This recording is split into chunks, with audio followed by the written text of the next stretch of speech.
focus on your content, not your count. When you're a small channel, it's so easy to get caught up in counting the number of subscribers you have. And I get it. I have been there too. I have almost literally been counting every single subscriber I have got up until I reached 1,000 subscribers. But this might be hurting your channel more than you think. And in this video, I want to break down why it's so important to not focus on your subscriber counts and the things you should be focusing on if you actually want to grow a successful YouTube channel and reach your goals. So I'm going to go over the reasons why people think subscribers matter, why they actually don't matter, and the things you actually need to focus on, especially for 2025 going forward. So with that being said, let's get straight into the video. There are 3 common misconceptions as to why people think subscribers matter. Number 1 being people think more subscribers equals more views, because you would think there are more people subscribed to my channel, meaning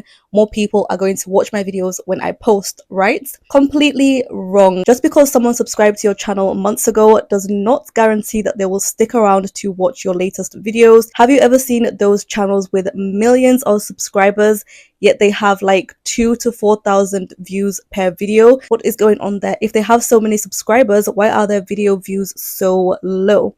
That all comes down to YouTube's algorithm. So people see these creators with millions of subscribers and just automatically think that they are successful. Meanwhile, on the other hand, there are small channels, especially now 2025 going forward, that YouTube is pushing their videos to larger audiences. They might have only, let's say, 2,000 subscribers, yet their videos are averaging maybe even 10k views per video with an engaged audience. What does that tell you? That subscribers do not matter. YouTube's algorithm has completely changed. YouTube no longer just pushes videos to people. It pushes videos it knows viewers are most likely to watch. And the key here is most likely. YouTube has got really good at recommending videos. I don't know about you, but I spend most of my time now on my home feed rather than my subscription feed because the recommendations are so good. I'm always finding new and interesting videos that are relevant to me. So how did we get here? How does YouTube do this? If you watch one video all about selling on Etsy, for example, I guarantee if you refresh your home feed, you will see a bunch more videos all about selling on Etsy recommended to you, and you are most likely going to click because clearly you have an interest in selling on Etsy and you probably would like to know more about how to sell on Etsy or any relevant videos around the keyword Etsy. The same goes for, I don't know, makeup tutorials, YouTube growth videos. As soon as you watch one video, YouTube will keep testing you. YouTube will recommend you more videos to see if you are willing to click and watch. That is basically how your home feed is full of recommended videos that are just completely tailored to you. The second reason people might think subscribers matter is because of YouTube's partner program requirement. And yes, while it is true you do need the 1,000 subscribers and 4,000 watch hours to start getting paid on YouTube, it doesn't end there. Yes, reaching the 1,000 subscribers is a huge milestone and it should definitely be in one of your goals, but don't neglect the 4,000 hours of watch time. That is a lot of watch time to achieve, and you're only going to achieve that by being consistent and focusing on other things: your audience retention, engagement, and click-through rate. So there are other things to focus on besides your subscribers. That should be the least of your worries. When you look at the bigger YouTubers, they actually make less of their money from subscribers and YouTube in general. They make most of their big money from affiliate marketing, brand deals, sponsorships, and selling their own products or courses. And you can do all of those 3 things without having a lot of subscribers. The third reason people might think subscribers matter is because they think subscribers equal better brand deals and sponsorship. No. Do you know what brands actually care about? They care about your engagement, your watch time, and funny enough, your audience demographics. I've actually had a brand reach out to me and ask for a screenshot of where most of my viewers are located. Brands would rather have most of your viewers from the top earning countries such as Canada, United States, United Kingdom, and some other European countries. So that is what they cared about most. And do you know what else they actually care about? Your last 5 to 10 videos performance. Brands would rather sponsor somebody with 6,000 engaged views with only less than 500 subscribers compared to someone with over 100,000 subscribers, yet they are barely breaking 1,000 views per video.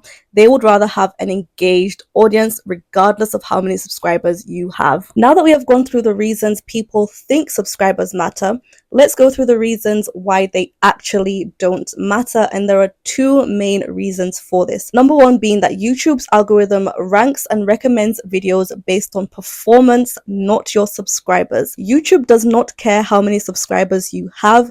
YouTube cares about how good your video is and if people are watching. There are three main metrics YouTube's algorithm absolutely loves. One, your click-through rate. Are people clicking your video based on your thumbnail? Number two, your watch time and retention. Are people watching your video? How long are they watching for? Try to aim for an audience retention of at least 50%, meaning people are watching over half of your video. And number three, your engagement rate. Are people liking? Are people commenting, sharing? Are people engaging with your content? Are they into it? If a brand new channel was to post a really good video, YouTube will still push it regardless of if they have 0 subscribers. That should tell you everything you need to know. The second reason subscribers actually don't matter is because dead subscribers hurt your channel. These are people that have subscribed to your channel but don't actually watch the videos you post. So every time you post a video, they are simply just not clicking. Now imagine if you have a super large audience with lots of subscribers and this keeps happening to your videos. YouTube will stop recommending your videos, and you can only imagine the damage this will do for your channel, which explains why you see big channels with lots of subscribers with low views, because their videos are just not reaching wider audiences. If you also find that you are facing this problem, you have the subscribers but they are simply not clicking your videos, you might just have a disengaged audience that is not engaging with your specific type of content. I have filmed a video all about this and how to quickly fix this problem for your future uploads, and you should see your views start to go up. So I will link this video below or have it linked up somewhere, so please do check that out because it is super helpful. So the last question we have to answer is, what should you be focusing on instead of subscribers? There are 4 main things I want you to focus on if you want to grow a long-standing and sustainable channel. The first being, make content that people are actually searching for. How do you find videos that people are searching for? You can use tools such as the YouTube trend section in YouTube Studio, vidIQ, and TubeBuddy. I personally find TubeBuddy really helpful for finding tags in your videos, especially for videos that are doing really well in your niche. Literally, you can just copy and paste the keywords that other big YouTubers are using and place them in your videos, and that should help you with your SEO research. Otherwise, if you've also never used YouTube's trend section or vidIQ, I would highly recommend those for further SEO research because you will start to fall behind in YouTube's game. Other creators are using these tools to optimize their channels. I personally have also started using AI to generate video ideas, video scripts, and further enhance my creativity in terms of creating videos, because realistically there will be points in time where you'll be stuck for ideas, but AI can do everything for you. Of course, you'll have to add your little spice and personality here and there, but you can literally have video scripts written for you in minutes. So please do take advantage of these tools. I will link them below for you and improve your video ideas, keywords, research, titles, do all of that good stuff. And honestly, even without using these tools, the best thing you can do for your videos is make videos that answer questions people are already asking. The how-to category is YouTube's biggest category, so it's going to be super easy for YouTube to push such videos out into its algorithm. So please do take advantage of that. People absolutely love when you answer their pending questions. All right, so the second thing I want you to focus on is working just as hard on your thumbnails and titles as you do on your filming and editing. Gone are the days where we need to have super long titles. I personally have been guilty of this, where I try to include every single keyword that's relevant in my niche in my title because I just simply did not know how to title my videos. I am still learning this, I'm trying, but you do not need super long titles. They will be too much for a viewer to read. What works now is actually super simple. It's honestly unbelievable that it even works. Viewers absolutely love simple but attention grabbing titles. As long as they are short, easy to read, and attention grabbing, you can be sure that you are onto a great title. Like I mentioned before, with AI, you can generate titles for your videos that are already SEO research done for you by AI. So please take advantage of that. You can literally ask AI to maybe give you 3 to 5 different titles and you choose the best one that you think will be relevant for your videos. I personally also like to use ChatGPT to do this. So let me give you a quick example of what I mean. So, for example, instead of my morning routine, waking up at 5 a.m. to go to my 9 to 5 job, super long, a bit of a drag to read. But instead of that, you can use I woke up at 5 a.m. for a week, dash, here's what happened. Can you see the difference in that? It's so much more intriguing to have the short title with the dash in the middle. Here's what happened. It creates a curiosity for the viewer to want to click on. And you just have to play around with a bunch of different variations until you find something that works for your video. Now, when it comes to thumbnails, I'm at a little bit of a crossroads. I've talked about this a little bit in my previous video, but let me give you a quick rundown. I have seen videos with high quality, highly edited thumbnails get hundreds of thousands of views, but I've also seen videos with barely edited thumbnails, literally just a screen grab of whatever is in the video, also get hundreds of thousands of views. So what should you do? This is a little bit confusing. That is when I came up with a rule of thumb for thumbnails. So basically, if you are going to have a super highly edited thumbnail, then just make sure that the energy and content in your video matches the energy you have put into your thumbnail. Do not leave your viewers disappointed when they click on your amazing thumbnail and the video does not match the energy. And then on the other end, if you are not going to put that much effort, make sure the energy in your video surpasses the expectation from your thumbnail originally. I think that is the reason when we see videos with boring thumbnails get hundreds of thousands of views, it's because when you actually click on the video, the content is really good and actually valuable.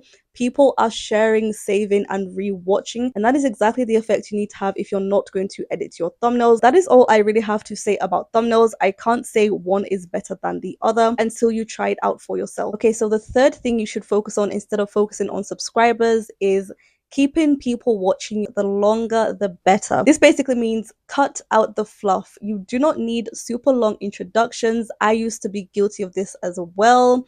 I did not need any backstory to my videos. Just get straight to the point, especially if viewers are new to your video or to your channel. You want to keep them there as long as possible. Do not take your viewers' time. If something is not relevant to the title or the reason they clicked on the video in the first place, cut it out. You do not need it. You are simply wasting their time if they have not clicked off already. The best thing you can do also is learn some simple editing. Editing is super simple, especially on apps like CapCut or iMovie. As long as you just know how to make some simple jump cuts, cut out all the fluff, only keep things in that will actually hold your viewers' attention or will be relevant information for them. The truth is that the only YouTubers with the privilege of having super long, maybe boring introductions are those with an already established fan base who already watch their videos just for them and their personality. Maybe vlog channels or maybe channels that have like been there throughout the years and people have developed a loyal and long-standing community with them. So until you have reached that point, do not keep in any unnecessary fluff in your videos. The fourth and final thing I want you to focus on instead of your subscribers is staying consistent and playing the long game. YouTube is absolutely for the long haul and YouTube loves consistency. The more consistent you are, the more YouTube will reward you. When I first started this channel, I was consistent for a little bit. I managed to get up to 500 subscribers within a few months. Then I took an unexpected 1 year break. Did my channel grow during that time? Absolutely not. I was stuck on 500 subscribers for the next year until I came back, started posting consistently again for a couple of months. And did I not reach 1,000 subscribers in no time? That should go to show that consistency is everything. As long as you show up and do something, post something, YouTube will reward you one way or the other. And my main point here is do this for the long haul.